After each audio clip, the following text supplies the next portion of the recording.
The escalation of water hyacinth on waters of Kazinga Channel, located in Katwe Kabatoro Town Council, Kasese District, has facilitated the continuous destruction of fishing nets and shortage of fish on the waters. Speaking to us this afternoon, fishermen and local leaders on both landing sites at the channel, that is Katunguru and Rubirizi Katunguru landing sites, revealed that water hyacinth has repeatedly destroyed their nets but also led to fish shortage in the lake. Ebisubi ebikwata obutimba waffe ate nga ebintu ebyo bibuza nnyo ebyennyanja.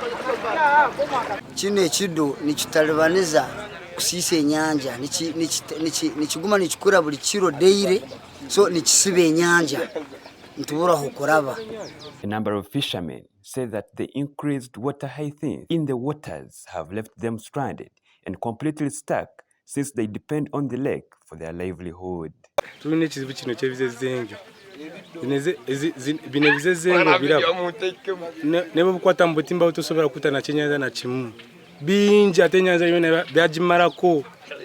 Tulina ne tusobola kutega. Bino ebintu bitusumba nnyo famire bebikwata obutimba tulina okuyimira kumala almost ng'ewiiki namba nga tubijjamu kwegamba abantu waka baba bafunye obuzibu tetulina kyakubaliisa olusubu bino bingi mu nnyanja. For the local leaders have come out to call upon government to come to their rescue as they are worried of failure to pay their loans that most of them use to carry out their fishing activities. Nanisaba ekizibu ekitulina ekyokubanza ebinyansi ni bingi kandi bitushwera obutimba n'amarobo nikiziba abaswehi n'obwire bunu n'obwire bwa abantu nturi amaloni ntukora ki so turukubi nyo nakusabire nti government erugeyo eize tuyambire twe kabaswehi kuturetera umulingo gwo kubasa kuyama ebintu ebyo ede mibazi basi nikaba kugubize bamanye n'ibintu cyo kubasa kuyaho ebintu ebyo kuba omukazinga cyano bizulire kimunonga kandi turukubi.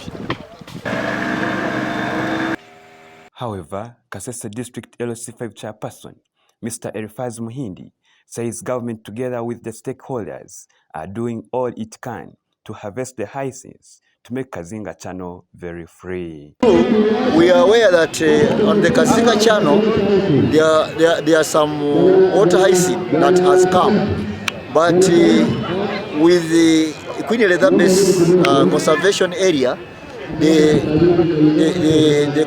warden, the chief warden of Queen Elizabeth has taken care of that, and the government is doing all it takes to ensure that they harvest the hyacinth so that that channel is free. Because one important thing, we are using it for tourists.